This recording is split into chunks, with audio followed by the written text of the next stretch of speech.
Dan pemirsa, berikut kita akan simak beberapa data ekonomi yang menarik untuk kita cermati dari Indonesia. Ada keputusan suku bunga Indonesia hari ini, kemudian dari Jepang ada neraca perdagangan Jepang di bulan September.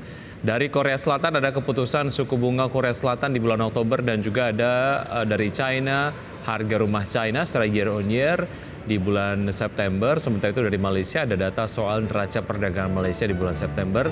Dan dari Hong Kong ada data soal tingkat pengangguran Hong Kong di bulan September, dan kembali di China ada data soal penanaman modal asing atau FDI. Dan juga dari Amerika Serikat ada pidato Ketua Dewan Gubernur Fed Powell, kemudian masih dari Amerika Serikat ada klaim pengangguran awal Amerika Serikat. Dan dari dalam negeri kita akan simak agenda emiten. Di antaranya adalah ada AIMS, ARTI, BABP, kemudian SOHO ini akan menggelar RUPS. Sementara itu untuk SMMT akan menggelar DPS dividen tunai. Dan kita akan simak pembukaan Bursa Asia pagi hari ini. Pemirsa dapat Anda saksikan di layar televisi. Ya, bursa-bursa utama Asia kompak dibuka melemah pada pembukaan pagi hari ini. Untuk Nikkei 225 dibuka melemah 1,22%. Di level 31.651,94, STI Singapura dibuka melemah 1,2%, di level 3.098,84, dan bursa Kospi Korea dibuka melemah 1,29% di level 2.461,53, dan Hang Seng Hong Kong juga melemah 1,08% di level 17.540. Dan sudah tersambung melalui aplikasi Zoom ada Mas Praska Putrantio, beliau adalah CEO dari Advisor.id. Selamat pagi Mas Praska. Ya, selamat pagi Mas Beki. Baik, terima kasih sudah bergabung bersama kami. Ya. Mas Praska, kalau kita lihat beberapa isu ataupun mungkin sentimen yang nampaknya ini cukup besar begitu ya. Beberapa waktu ini salah satunya adalah mengenai pengumuman cawapres yang mendampingi capres dari Perjuangan, yaitu adalah Ganjar Pranowo, kemudian didampingkan dengan Mahfud MD gitu. Tapi kemudian kalau kita lihat excitement dari pasar sendiri, tidak serta-merta ada pergerakan yang signifikan sehingga belum mengantar IHSG di penutupan zona positif kemarin begitu ya. Analisis dari Anda seperti apa? Mengapa demikian? Dan apakah sebetulnya pelaku pasar juga masih menunggu bacawa pres dari Prabowo? Ya, baik. Terima kasih Mas Wiki. Jadi terkait dengan kondisi pasar kemarin, memang kalau saya lihat pergerakannya relatif fluktuasi dan cenderung melemah ya, justru pada saat setelah ada pengumuman cawapres ya dari capres Bapak Ganjar Pranowo, yaitu cawapresnya adalah Pak Mahfud ya. Menurut saya memang kondisi tersebut dikarenakan tampaknya pasar sudah mengantisipasi kalau pasangan tersebut kurang lebih sudah sesuai dengan apa yang mungkin diperkirakan sebelum-sebelumnya, seperti itu, sehingga tidak ada sesuatu euforia yang luar biasa, dan justru tinggal menunggu bagaimana pengumuman cawapres dari capres Pak Prabowo menurut saya, karena hal ini akan menentukan bagaimana tingkat kesengitan ya, competitiveness dari ketiga capres cawapres ini di pertarungan di pemilu 2024 nanti, beserta karena dengan program kerja yang sudah dipaparkan atau lewat rencana-rencana program kerja yang sudah disampaikan oleh para capres pun juga cukup menarik satu sama lain, sehingga pasar tinggal menunggu siapa nih, tinggal dari sisi cawapres dari sisi pihak Pak Prabowo yang akan membuat pasar itu semakin lebih bergeliat. Di samping nanti kalau kita lihatnya market akan lebih sangat sensitif lagi, menurut saya akan sangat menyoroti jika nanti sudah pelaksanaan pemilu tersebut, kira-kira seperti itu. Oke, untuk bacawa pres dari Prabowo Subianto sendiri nampaknya kemudian akan diumumkan dalam beberapa waktu mendatang begitu ya, dan memang harus segera diumumkan. Tapi kalau kita lihat hari ini juga untuk capres-cawapres ada Ganjar Pranowo dan juga Mahfud MD, kemudian juga ada Anies Baswedan dan Caimin hari ini akan mendaftar ke KPU. Dan kalau kita lihat kebijakan-kebijakan ekonomi seperti apa yang nampaknya ini difavoritkan oleh investor. Kalau ini kita lihat ke pergerakan historikalnya lah ya, Mas Praska, pergerakan IHSG ataupun mungkin pelaku pasar ini bereaksi seperti apa terhadap kebijakan ekonomi yang seperti apa begitu ya. Kalau kita trace back ke beberapa waktu yang lalu pada saat masa-masa kampanye capres-cawapres. Ya, kalau kita lihat tampaknya sih pasar lebih melihat pada bagaimana nanti ya capres-cawapres tersebut yang terpilih bisa mendeliver ekonomi Indonesia bisa lebih resilient ya, terutama di tengah tantangan global dari sisi ketahanan pangan juga, dari sisi mungkin punya daya saing sumber daya alam juga ya, yang mungkin bisa punya nilai tambah kepada pasar ekspor seperti itu. Dan samping itu juga harapan pada pembangunan sumber energi yang terbarukan. Menurut saya yang saat ini Indonesia kan sudah mulai masuk ya ke pasar karbon, yang diharapkan nanti di program ekonomi dari capres-cawapres yang terpilih terlepas dari ketiga calon tersebut, yaitu bisa mewujudkan hal tersebut untuk bisa meningkatkan daya saing ekonomi Indonesia, apalagi ada target ingin meningkatkan GDP per kapita kita bisa double ya di kisaran tahun 2030-2040-an, seperti itu kira-kira. Baik, secara objektif mungkin track record dari capres dan cawapres yang sudah ketahuan lah ya nama-namanya begitu. Kita belum kemudian membahas bacawa pres dari Prabowo Subianto yang sudah ada lah Ganjar Pranowo Mahfud MD dan juga Anies Baswedan dan Caimin begitu. Secara track record, bagaimana ini kemudian dapat menjadi satu fokus juga dari pelaku pasar, Mas Praska? Ya tentu saja ini memang saling bisa dikatakan cukup ketat ya, karena program-program yang sempat disampaikan ya dalam mungkin berbagai macam di acara ya, menurut saya itu sama-sama menarik, dan mungkin ada juga yang beririsan, terutama dari sisi masalah hukum juga, dari sisi masalah ketahanan pangan, kesehatan, pendidikan, seperti itu. Menjadi kepala daerah dan juga menteri, menurut Anda seperti apa? Ya, kalau secara track record sendiri, menurut saya kedua calon tersebut ya itu sama-sama memiliki track record yang baik ya di masyarakat yang memang di area tersebut yang memang menjadi wilayah yang menjadi teritori dari pejabat pada saat itu gitu. Jadi dan dari sisi kemajuannya pun juga sudah sama-sama punya prestasi ya. Jadi menurut saya ini bisa jadi nilai tambah untuk masing-masing capres cawapres, kira-kira seperti itu, Mas Wiki.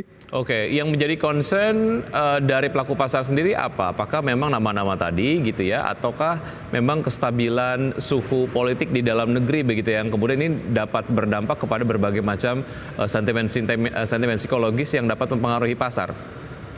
Menurut saya sih lebih kepada siapa nanti yang akan mengerucut ya menjadi persaingan yang memang katakan dari 3 pasangan nanti tinggal 2 pasangan, kira-kira seperti itu. Nah itu yang pasar menurut saya sangat-sangat menunggu sekali, karena bisa dikatakan ya ada yang menganggap ini lebih ke satu arah ya kan, tapi di salah satu pasangan lain yang mungkin memang lebih berbeda sendiri, seperti itu. Itu yang menurut saya pasar sedang mencoba menerka ini kira-kira bagaimana program serta nanti hasil dari pada saat pemilu pada saat putaran pertama. Menurut saya ini akan jadi 2 putaran ya, pada saat putaran pertama nanti terjadi, kira-kira seperti itu. Baik, sekali lagi secara historikal untuk volatilitas IHSG di tahun politik seperti apa, Mas Praska? Kalau kita bicara pada saat implementasi pelaksanaan tahun politik ya, tampaknya investor sih sebenarnya sudah relatif bullish ya, karena program-program dipaparkan pun sebenarnya juga ya bisa dikatakan adalah melanjutkan dari program yang existing saat ini. Karena kenapa? Memang kondisi dari ekonomi dunia saat ini sedang mendrive ke arah di mana negara kita pun juga sedang menggarap, misalnya di arah teknologi, di arah katakan energi terbarukan ya kan, terus kemudian mungkin masuk kepada masalah pangan dan sebagainya menjadi concern saat ini ya, menjadi driver dari inflasi seperti itu. Nah namun ya kalau kita bicara lagi-lagi sentimen bullish di tahun pemilu tersebut masih juga bisa rawan terganggu kalau kita berkaca di tahun 2019 ya, karena kalau di tahun 2009, 14 ya, di beberapa periode yang saya amati rata-rata pada saat tahun pemilu itu IHSG naik 20% lebih. Nah, namun di kondisi saat itu ekonomi global sedang fine-fine saja. Nah, di tahun 2019 mulai ada trade war ya kan, terus kemudian juga ada masuk pandemi COVID juga di tahun 2020-nya, sehingga bursa waktu itu 2019 lebih relatif flat ya, 1,9% full year. Nah tapi di 2021 setelah pandemi ya akan melejit seperti itu. Nah begitu juga menurut saya di tahun 2024 nanti, di mana tampaknya ekonomi global ini kan saat ini masih wait and see di tengah kondisi suku bunga yang masih tinggi dan berpotensi masih bisa dipertahankan. Potensi peluang turunnya di 2024 ini kayaknya masih terbatas ya di tengah ekonomi yang suku bunga tinggi pun baik-baik saja, terutama di Amerika Serikat. Demikian Mas Vicky. Baik, belum lagi memang ada kehangatan isu geopolitik dari Rusia, Ukraina, kemudian juga Hamas dan juga Israel begitu ya. Baik, Ya, kita betul tinggalkan isu-isu tadi, kita bergerak ke beberapa saham yang nampaknya ini jadi sasaran dari pelaku pasar, diantaranya lah ada Brand, AMMN, PGO, Adar, dan juga Medco. Ya. Apa yang menyebabkan saham-saham ini nampaknya cukup menarik perhatian dari investor, Mas Praska?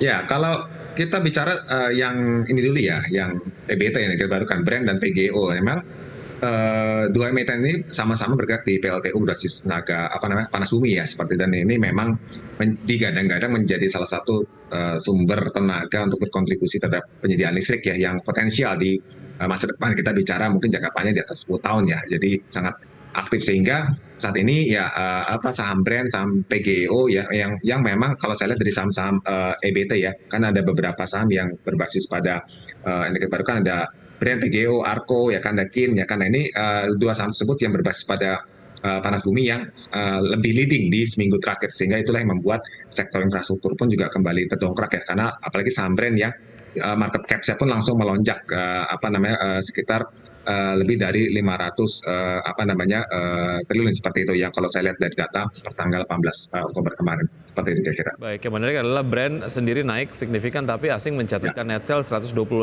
miliar rupiah di pasar reguler begitu. Apakah kemudian ini menunjukkan mulai jenuh beli? Nanti kita akan sampaikan pembahasannya usai jeda berikut ini, Mas Praska, dan pemirsa tetap bersama kami. Usai jeda kami akan segera kembali. Terima kasih Anda masih bergabung bersama kami pemirsa, dan kami masih berbincang bersama Mas Praska Putrantio, beliau adalah CEO dari Advisor.id. Brand naik signifikan, tapi kemudian asing mencatatkan net sale. Apakah ini kemudian mengindikasikan jenuh beli untuk Brand sendiri, dan rekomendasinya untuk Brand seperti apa, Mas Praska? Ya, baik, menarik sih memang. Kalau kita Brand sini dalam waktu kurang lebih sekitar seminggu terakhir ya, ini sudah naik cukup signifikan sekali, sekitar 150% ya, seperti itu, dan memang cukup menyambut euforia dari perusahaan-perusahaan yang berbasis pada energi terbarukan, apalagi panas bumi yang sangat potensial untuk jangka panjang. Nah, di sini memang kalau saya lihat pola saham Brand di sini sudah mulai agak mengalami perlambatan ya, terlihat dari pola pergerakan harga sahamnya di pola candlestick pun juga sudah mulai reverse ya dari posisi high seperti itu, harga tertinggi, dan didukung lagi dengan aksi jual investor asing ya di per hari kemarin. Dan memang menurut saya ini tampaknya sudah mengindikasikan investor sudah, terutama investor asing, yang melakukan profit taking pasca rally yang cukup signifikan di saham Brand tersebut. Dan tambah lagi kalau kita lihat perbandingan secara peers ya, di sini kan ada saham PGO juga yang dengan tren yang sama, namun ya akselerasinya tidak sekencang Brand ya. Ini justru masih memiliki valuasi yang masih relatif lebih menarik ya, di mana PER dan PBV-nya pun juga masih relatif lebih rendah ketimbang Brand, seperti itu. Oke, Sabtu minggu terakhir sudah naik 100,53%. Tapi kemudian kalau memang ingin masuk ke saham-saham yang tadi kita bahas, Mas Praska, ada Brand, AMMN, kemudian PGO, Adar, dan juga Medco, strategi belinya seperti apa?